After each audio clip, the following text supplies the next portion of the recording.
We wanted to wait and just make sure that everything was good. And we had a couple of doctor's appointments that changed our outlook on why it was a twin pregnancy, and then it changed into a triplet pregnancy. So then she's laying on the doctor's table, and they find one heartbeat, and then they find the second heartbeat, and then the nurse was like, and there's the third. And we just kind of went, what? We contemplated twins. Yeah. We had a few days to think about twins, but we had never thought that we were going to have triplets.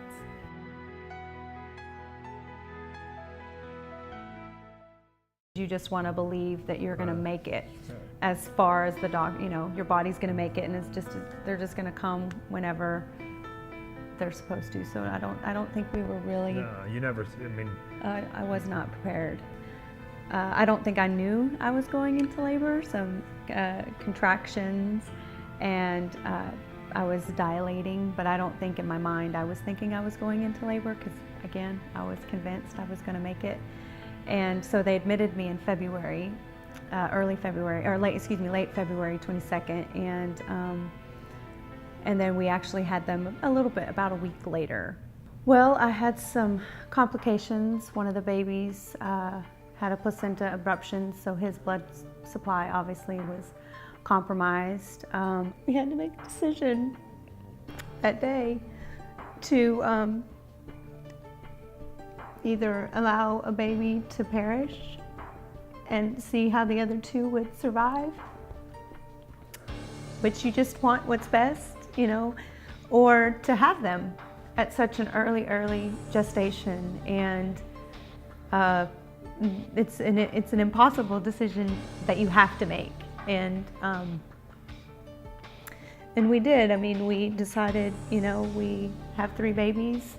We are blessed and want to be blessed with 3 babies. You think everything's going to be okay. They give you numbers, and we all think we can beat the numbers. But when we made the decision that they were going to take them, they gave us the percentages, and then they said, a baby has about an 85% chance of making it, and then we had 3, so you kind of do the math, and it's about 66%. So that we're going to be able to, that all 3 of them are going to be okay. And so those numbers go through your head, and you hear all these numbers, and the number you're really worried about, for me, it was 4. It was my wife and 3 kids.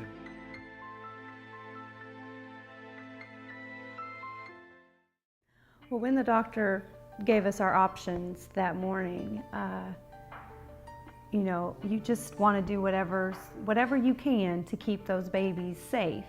And he said it's not that simple. There's a threat to you by losing a lot of blood.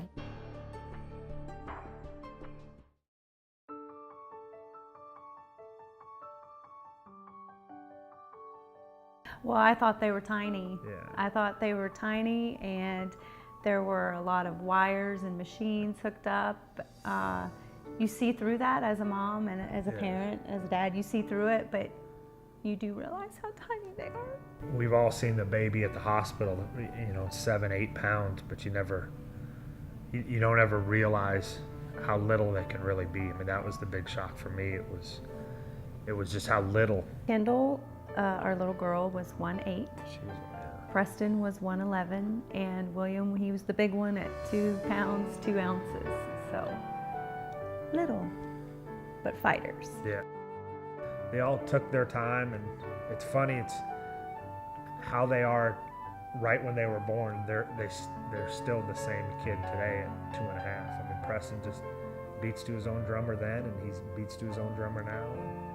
Kendall was loud coming out, and she's still loud today. So, with the March of Dimes research, they invented a procedure or a drug for premature babies to help their lungs, and it's called Surfactant, and our kids were able to receive that at birth, and that helped their lungs, their itty-bitty immature lungs, expand and grow so they could get kick-started.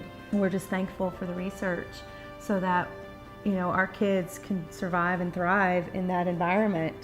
We learned how much the March of Dimes does for families with babies that are either premature or that have special needs. So it was a blessing, and we're very thankful. I feel embarrassed to say this, but you don't understand why things are in place till you need them. Not for us, it was. I remember going, March of Dimes does that. Wow, you know, it's just because you think of, you just kind of think of what you see on a poster sometimes, and it's a lot more than that.